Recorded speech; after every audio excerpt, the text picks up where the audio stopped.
of directory some time ago. Pray ask the lady to come out here. Mr. Worthing is sure to be back soon. Oh, and you can bring tea. Yes, miss. Miss Fairfax, I suppose one of the many good elderly women who are associated with Uncle Jack in some philanthropic work in London. I don't quite like women who are interested in philanthropic work. I think it is so forward of them.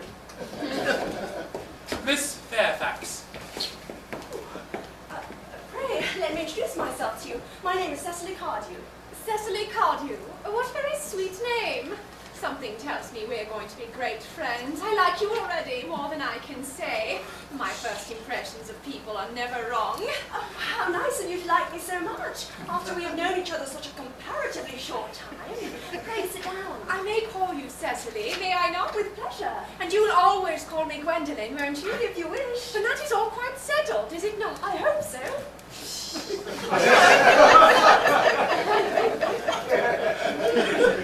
Perhaps this might be a favourable opportunity for my mentioning who I am.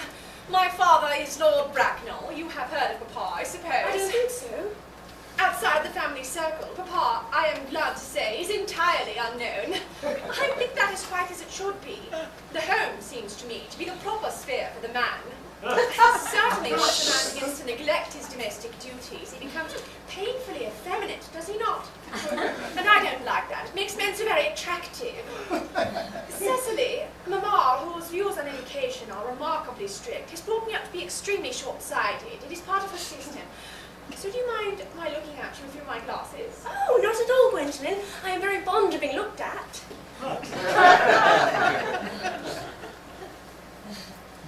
You are here on a short visit, I suppose. Oh, yeah, I live here.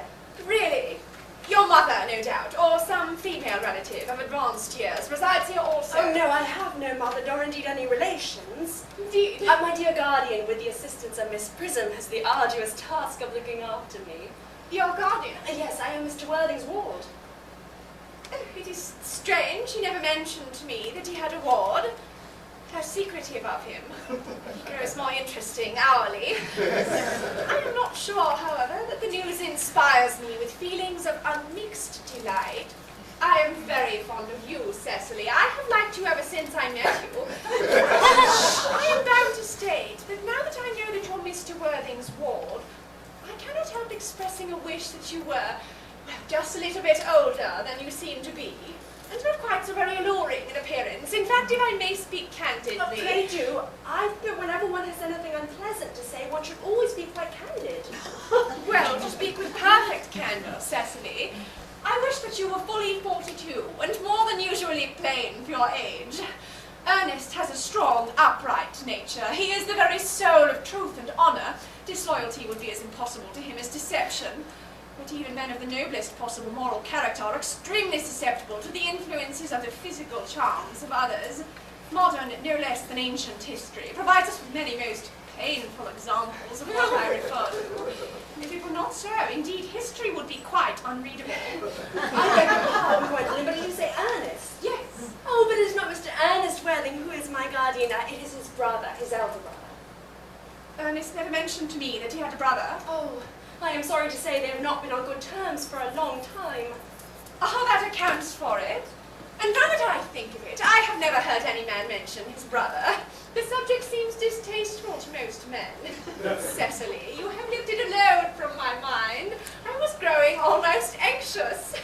It would have been terrible if any cloud had come across a friendship like ours, would it not? Of course, you are quite sure that it is not Mr. Ernest Worthing who is your guardian. Quite sure. In fact, I am going to be his. I beg your pardon? Oh, dearest Gwendolyn, there is no reason why I should make a secret of it to you. A little county newspaper is sure to chronicle the fact next week. Mr. Ernest Worthing and I are engaged to be married. My darling Cecily, I think that there must be some slight error. Mr. Ernest Worthing is engaged to me. The announcement will appear in the Morning Post on Saturday at the latest. I think you must be under some misconception. Ernest proposed to me exactly 10 minutes ago. It is certainly very curious, for he asked me to be his wife yesterday afternoon at 5:30. If you care to verify the incident, pray do so. And never travel without my diary, and should always have something sensational to read in the train. I am so sorry, dear Cecily, if it is any disappointment to you, but I'm afraid that I have the prior claim. It would distress me more than I could tell you, dear Gwendolyn, if it caused you any mental or physical anguish, but I feel bound to point out that since Earnest proposed to you, he clearly has changed his mind. Poor fellow. He's been entrapped into a foolish promise. I shall consider it my duty to rescue him at once, and with a firm hand. Whatever unfortunate entanglement my dear boy may have got into, I will never reproach him with it after we are married. Do you allude to me, Miss Cardew, as an entanglement? You are presumptuous. On occasions such as these, it becomes more than a moral duty to speak one's mind. It becomes a pleasure. Do you suggest, Miss Fairfax, that I entrapped Ernest into an engagement? How dare you! This is no time for wearing the shallow mask of manners. When I see a spade, I call it a spade. I'm glad to say I have never seen a spade. Oh. It's obvious that our social spheres have been widely different. Shall I lay tea here as usual, miss? Yes, as usual. Are there many interesting walks in the vicinity, Miss Cardew? Oh yes, a great many. From one of the hills quite close, one can see 5 counties. 5 counties? I don't think I should like that. I hate crowds. I suppose that is why you live in town. Quite a well-kept garden this is, Miss Cardew. Oh, so glad you like it, Miss Fairfax. I had no idea there were any flowers in the country. Oh, flowers are as common here, Miss Fairfax, as people are in London.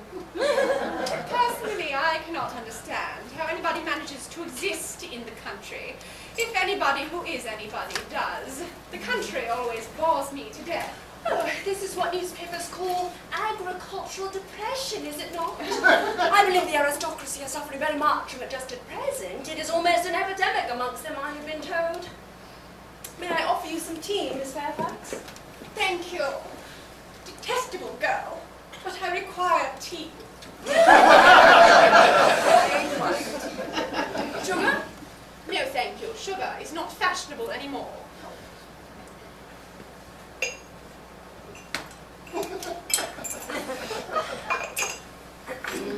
Cake or bread and butter? Bread and butter, please. Cake is rarely seen at the best houses nowadays.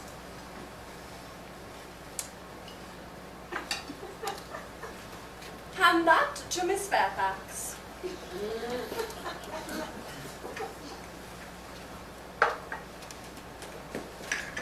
You have filled my tea with lumps of sugar. And though I asked most distinctly for bread and butter, you have given me cake. I am known for the gentleness of my disposition and the extraordinary sweetness of my nature. But I warn you, Miss Cardew, you may go too far. To save my poor, innocent, trusting boy from the machinations of any other girl, there are no lengths to which I would not go. From the moment I saw you, I distrusted you. I felt you false and deceitful. I am never deceived in such matters. My first impressions of people are invariably right. It seems to me, Miss Fairfax, that I am trespassing on your valuable time. No doubt you have many other calls of a similar character to make in the neighbourhood. Ernest! My own Ernest! Gwendolyn, darling. A moment. May I ask if you are engaged to this young lady? What? The dear little Cecily? Of course not. What could have put such an idea into your pretty little head? Thank you. You may. Well, I knew there must be some misunderstanding, Miss Fairfax. The gentleman whose arm is at present around your waist is my dear guardian, Mr. John Worthing. I beg your pardon. This is Uncle Jack. Jack! Oh! Oh, here is Ernest. My own love. A moment, Ernest. May I ask, are you engaged to be married to this young lady? To what young lady? Good heavens, Gwendolyn! Yes, to good heavens, Gwendolyn, I mean to Gwendolyn. Of course not. What could have put such an idea into your pretty little head? Thank you, you may. I felt that there was some slight error.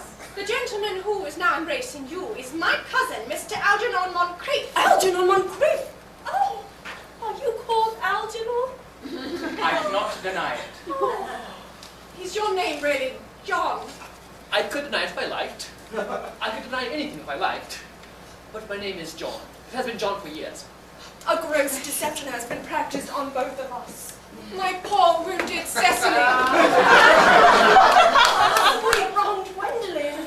You will call me sister, will you not? There is just one question I would like to be allowed to ask my guardian. An admirable idea. Mr. Worthing, there is just one question I would like to put to you. Where is your brother, Earnest? We are both engaged to your brother, Earnest. So it is a matter of some importance to us to know where your brother, Earnest, is at present. Gwendolyn, Cecily, it pains me very much to be forced to speak the truth to you. Indeed, it is the first time in my entire life I've ever been reduced to such a painful position. I am quite unaccustomed to anything of the kind. I may tell you quite frankly, however, that I have no brother, Earnest. I have no brother at all. I've never had a brother in my life, and I have certainly not the smallest intention of having one in the future. No brother at all? None. Had you never a brother of any kind? Never, not even of any kind.